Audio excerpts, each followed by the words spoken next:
Hello friends, welcome है आपका IAS point के यूट्यूब चैनल में। मेरा नाम सोनाली है। देखिए, यूपीएससी की परीक्षाओं में अक्सर विश्व जी के संबंधी प्रश्न पूछे जाते हैं। आप ये सभी बातें जानते हैं। इसके साथ साथ मतलब बहुत जी के तो हमारा बहुत सारा है, इसलिए मैंने आपके लिए जो इम्पोर्टेंट क्वेश्चन है सिर्फ वही सिलेक्टेड और लिस्टेड किए हैं। इसलिए आप वीडियो को लास्ट तक ज़रूर देखिएगा और लाइक कमेंट करके बताया कि आपको हमारा वीडियो कैसा लगा। और अगर किसी भी क्वेश्चन का अगर आपको आंसर पता है तो आंसर कमेंट ज़रूर कीजिए। अगर आप आंसर कमेंट करते हैं तो उससे आपको क्वेश्चन और उसका आंसर याद रह जाता है, जिससे कि यह बहुत आपके लिए फ़ायदेमंद होता है। ठीक है, इसके साथ साथ डेली आप एक अपना टारगेट फिक्स कीजिए और उस टारगेट को भले छोटा ही कीजिए मगर एक टारगेट फिक्स कीजिए और उस टारगेट को पूरा कीजिए। इससे क्या होगा कि आपकी ऑटोमेटिकली लाइफ अच्छी हो जाएगी और आपको कहीं बहुत ज़्यादा चीज़ें सीखने को मिलेगी। चलिए तो स्टार्ट करते हैं हमारे आज की क्लास। क्वेश्चन देखेंगे। क्वेश्चन नंबर पहला है आपका, किस सरकार ने मो सरकार अभियान लॉन्च किया है। ऑप्शन देखेंगे, पश्चिम बंगाल, त्रिपुरा, नागालैंड या उड़ीसा। अगर आपको आंसर पता है तो आंसर कमेंट जरूर कीजिए। चलिए तो हम जान लेंगे कि किस सरकार ने मो सरकार अभियान लॉन्च किया है। इसका राइट आंसर क्या हो जाएगा? इसका right answer option number D हो जाएगा, यानी कि उड़ीसा। अब देखो, उड़ीसा के बारे में, इस मो सरकार अभियान के बारे में कुछ चीज जान लेंगे। उड़ीसा के जो मुख्यमंत्री नवीन कौन है, अभी नवीन बने हैं, पटनायक ने गांधी जयंती के अवसर पर मो सरकार अभियान लॉन्च किया था। ठीक है, मतलब कि जिस समय उड़ीसा के जो मुख्यमंत्री पटनायक ने गांधी जयंती कब बनाई थी? 2 अक्टूबर। आप सभी चीज ये जानते हैं। तो क्या होता, इस अवसर पर मो सरकार अभियान लॉन्च किया गया था। इस अभियान के तहत लोगों को उत्तम सरकारी सेवा दी जाएगी।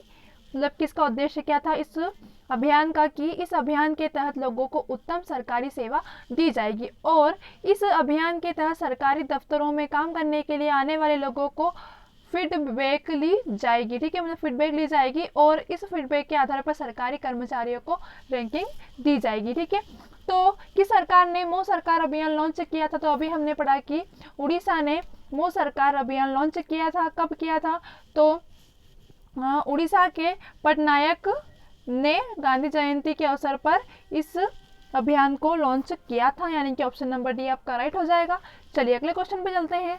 अगला क्वेश्चन हमारा है, निम्नलिखित बहुपक्षीय सम्मेलन में कौन सा स्थायी कार्बन प्रदूषण से मानव स्वास्थ्य और पर्यावरण की रक्षा करने के लिए है। ठीक है, ऑप्शन देखेंगे, बोन सम्मेलन, स्टॉकहोम सम्मेलन, रॉटरडेम सम्मेलन या बेसन सम्मेलन। ठीक है, अगर आपको आंसर पता है तो आंसर कमेंट जरूर कर सकते हैं आप। चलिए देखेंगे हम कि इसका राइट आंसर क्या होगा। तो इसका राइट आंसर हो जाएगा स्टॉकहोम सम्मेलन। अब स्टॉकहोम सम्मेलन क्या है? तो स्टॉकहोम सम्मेलन में स्थायी कार्बन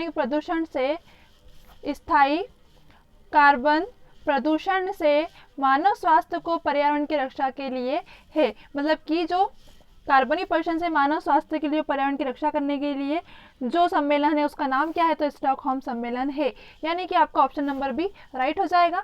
चलिए अगले क्वेश्चन पे चलते हैं हम। अगला क्वेश्चन है आपका, मॉन्ट्रिक्स रिकॉर्ड किसका रजिस्टर है। खतरे में स्थिर विदेशी प्रजातियां, खतरे में स्थिर वन्य प्रजातियां, मानव जनित गतिविधियों के तहत खतरे में जल स्थान या इसमें से कोई नहीं। ठीक है, चलिए तो हम जान लेंगे मॉन्ट्रिक्स रिकॉर्ड किसका रजिस्टर है। तो मॉन्ट्रिक रिकॉर्ड मतलब कि मानव जनित गतिविधियों से उत्पन्न प्रदूषण के खतरे में स्थित किसके? ऑप्शन नंबर सी आप करेक्ट हो जाएगा, यानी कि मानव जनित विधियों जो गतिविधियां हैं उसके तहत खतरे में जलीय स्थान, मतलब कि उत्पन्न प्रदूषण जो होता है उससे खतरे में जो स्थित जलीय स्थानों में मैट्रिक्स रिकॉर्ड में रखा जाता है। ठीक है, क्या रखा जाता है मैट्रिक्स रिकॉर्ड में? तो मानव जनित जो गतिविधियां होती है, इसके साथ साथ जलीय स्थान में जो खतरे होते हैं उनका रिकॉर्ड रखा जाता है। कहाँ में रखा जाता है? मॉन्ट्रिक्स रिकॉर्ड में, यानी कि आपका ऑप्शन नंबर सी राइट हो जाएगा। चलिए अगले क्वेश्चन पे चलते हैं हम। अगला क्वेश्चन है, निम्नलिखित में से कौन सी बीमारी को कोयले की खान में काम करने वाले मजदूरों की उम्र कम हो जाती है और उस बीमारी को ब्लैक लंग्स बीमारी कहा जाता है। देखो इस क्वेश्चन में क्या आ गया है कि जो कोयले की खान में जो बीमारी उत्पन्न होती है उसे क्या कहते हैं? तो उसे क्या कहते हैं? ब्लैक लंग्स बीमारी। ठीक है, इससे क्या होता है? इससे मजदूरों की जो उम्र है वो क्या होती है? कम हो जाती है। ठीक है, अब ये सिर्फ कोयले की जो खान होती है उसमें काम करने वाले व्यक्तियों को ही होती है। ठीक है, इसके बाद क्या पूछा है कि उस बीमारी को ब्लैक लंग्स बीमारी कहा जाता है, मतलब कि, तो इसके साथ साथ और क्या कहा जाता है, तो देखो कि आप इसका जो राइट आंसर होगा वो ऑप्शन नंबर ए हो जाएगा, मतलब कि क्लोमगेला रुक्ता। ठीक है, तो देखो कि इसमें क्या आता है, मुख्य रूप से खदानों में जो काम करने वाले लोग होते हैं ना उनको होती है। ठीक है, इसका नाम मतलब कि ब्लैक लंग्स के साथ क्लोमगोला रुक्ता भी रखा गया है। इसका कोई स्थिर इलाज नहीं है, मतलब कि इसका कोई इलाज नहीं है, मतलब कि जो कोयले खान में जो काम करते हैं ना उनको ये बीमारी होना निश्चित है, जिससे कि क्या होता है कि मजदूरों की उम्र कम हो जाती है और बीमारी को ब्लैक लंग्स बीमारी कहा जाता है। चलिए अगले क्वेश्चन पे चलते हैं हम।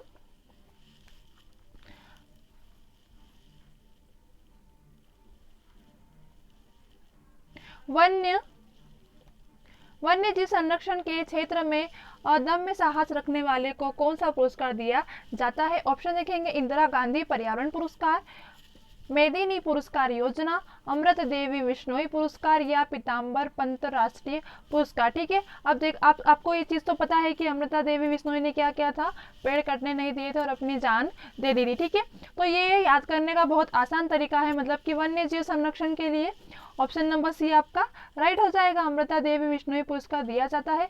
अब चलो इसके बारे में कुछ चीजें जान लेंगे हम। तो अमृता देवी बिश्नोई पुरस्कार वन्य जीव संरक्षण के क्षेत्र में अदम्य साहस दिखाने वाले को दिया जाता है। इसके साथ साथ इस अमृता देवी बिश्नोई पुरस्कार में 1 लाख रुपए की राशि दी जाती है। कितनी राशि दी जाती है? 1 लाख रुपए की राशि दी जाती है। यानी कि क्वेश्चन पूछा गया है वन्यजीव संरक्षण के क्षेत्र में अदम्य साहस दिखाने वाले कौन सा पुरस्कार, लोगों को कौन सा पुरस्कार दिया जाता है, तो अमृता देवी बिश्नोई पुरस्कार दिया जाता है। चलिए अगले क्वेश्चन में चलते हैं हम। दाचीगाम राष्ट्रीय उद्यान कहाँ है? ऑप्शन देखेंगे, जम्मू कश्मीर, हिमाचल प्रदेश, उत्तराखंड या पंजाब। अगर आपको आंसर पता है तो आंसर कमेंट जरूर कीजिए। चलिए तो हम देख लेंगे दाचीगाम राष्ट्रीय उद्यान। दाचीगाम राष्ट्रीय उद्यान जम्मू कश्मीर में स्थित है। अब देखो कि जम्मू कश्मीर में कहाँ पर स्थित, तो जम्मू कश्मीर के श्रीनगर से 22 किलोमीटर दूरी पर है। ठीक है, ये आप चीज जानते हैं। इसका मुख्यालय कहाँ है, तो इसका जो मुख्यालय है वह जानवर बारासिंगा है। ठीक है, जो मतलब इसका जो मुख्य जानवर है वह क्या है, तो जो मुख्य जानवर है वह है बारासिंगा। मतलब कि जो दाचीगाम राष्ट्रीय उद्यान है इसमें मुख्य रूप से कौन से जानवर है, तो मुख्य रूप से बारासिंगा के लिए यह राष्ट्रीय उद्यान बनाया गया था। ठीक है, अब कहाँ पर है, तो यह जम्मू कश्मीर में है। अब देखो ये चीज आप नोट कर लीजिए कि इसका जो जानवर है मतलब काय का है, तो यह बारासिंगा का राष्ट्रीय उद्यान है। ठीक है, चलिए अगले क्वेश्चन में चलते हैं हम। अगला क्वेश्चन है आपका, समताप मंडल की ओजोन गैस की परत की मोटाई किस इकाई में नापी जाती है? ऑप्शन देखेंगे आपका, रिएक्टस, ऑप्शन नंबर बी है आपका हॉब्सन इकाई, मेल्सन इकाई या इसमें से कोई नहीं। ओजोन परत के बारे में कुछ चीजें जान लेंगे। तो ओजोन परत की जो खोज है वह हुई थी 1913 में। ठीक है, अब देखो 1913 में किसने की थी, तो मैंने आपको पहले भी बताया था कि ओजोन परत की जो खोज है वह फ्रेंच वैज्ञानिक चार्ल्स फर्बे और हेनरी ने, मतलब कि चार्ल्स नाम याद रखिएगा और चार्ल्स के साथ साथ कौन, हेनरी। ठीक है, इन दोनों ने क्या की थी, ओजोन परत की खोज की थी। आगे देखेंगे इसके गुणों को का अध्ययन किसने किया था, इसके गुणों, देखो खोज तो इन्होंने की थी, उसके गुणों का अध्ययन किसी और ने किया था जिनका नाम था वैज्ञानिक GMB, मतलब कि डॉप्सन ने किया था। ठीक है, डॉप्सन ने किया था। उन्होंने इसकी मोटाई नापने के लिए स्पेक्ट्रोफोटोमीटर विकसित किया। इन्हीं के नाप पर ओजोन परत की मोटाई डॉप्सन इकाई नापी जाती है। ठीक है, मतलब ये किसने नापने का काम किसने किया था, तो डॉप्सन ने किया था।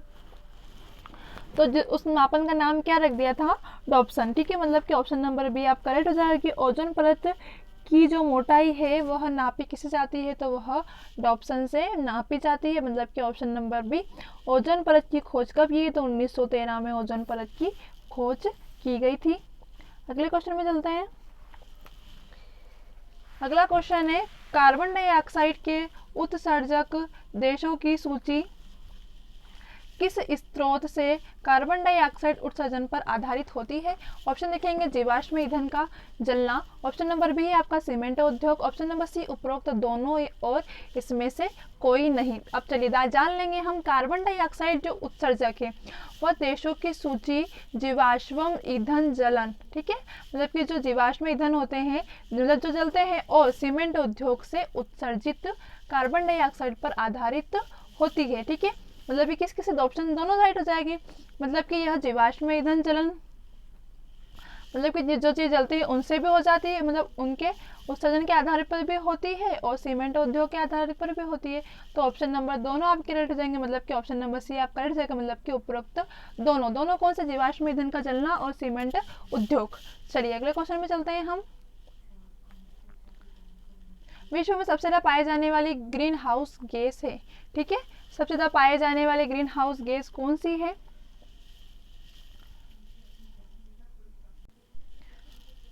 अब देखो इसका राइट आंसर का अक्सर बच्चे बताते हैं कि कार्बन डाइऑक्साइड, तो ऐसा नहीं है, जल वाष्प सबसे ज़्यादा पाए जाने वाली ग्रीन हाउस गैस है, ठीक है, ऑप्शन नंबर बी आपका राइट आंसर। अब देखो कैसे यह सबसे ज़्यादा है, तो देखो कि जल वाष्प सबसे अधिक ज़्यादा पाए जाने वाली ग्रीन हाउस गैस है, ठीक है, ग्रीन हाउस गैस के बारे में पूछा गया है, ना कि सिर्फ विश्व में सबसे ज़्यादा पाई जाने वाली गैस के बारे में पूछा गया है, ठीक है।